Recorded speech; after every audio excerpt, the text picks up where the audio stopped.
खड्ड्यात पडणार. पण देवबाप्पा तर मला म्हणाला होता की खाली जा आणि सगळ्यांना आनंदी कर. म्हणून मी आले आणि तुम्ही मला परत पाठवणार बाप्पाकडे.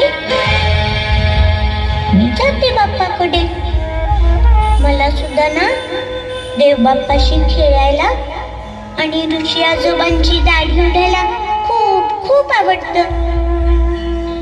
पण आजी, तू मला मारणार आहेस हे माझ्या आईला आवडत नाहीये.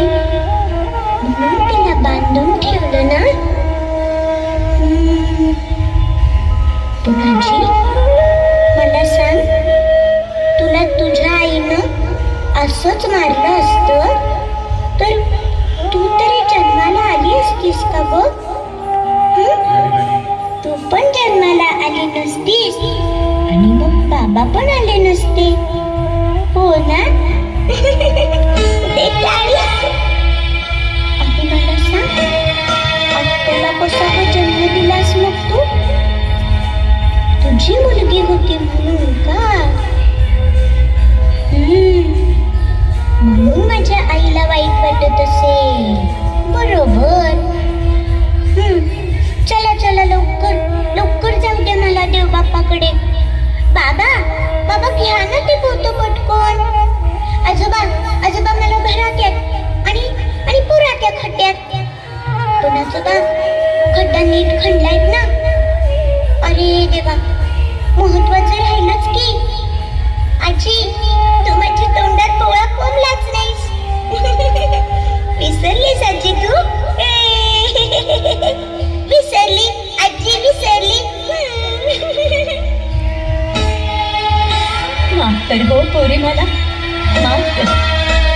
चूक झाली. नाही करायची पोरींची अशी अमानुष हत्या. नाही करायची. बेटा मला माफ कर मला. खरे, बेटी म्हणजे धनाची पेटी. माफ कर पोरी. मला जन्माला घालणारी एक स्त्रीच होती हे विसरलो होतो ग मी. माफ कर पोरी आम्हाला. आमच्याकडून सध्याच्या युगातही फार मोठी चूक घडली. चुकलं आमचं. खरंच स्त्री हीच खरी शक्ती.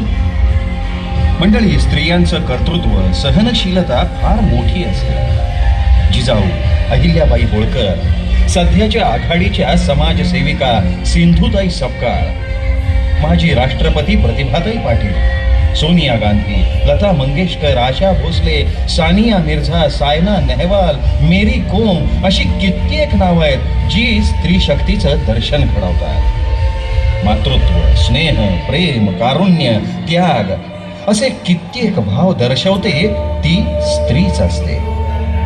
देवानं कधीही स्त्री पुरुष असा भेदभाव केला नाही, मग आपण का करायचा?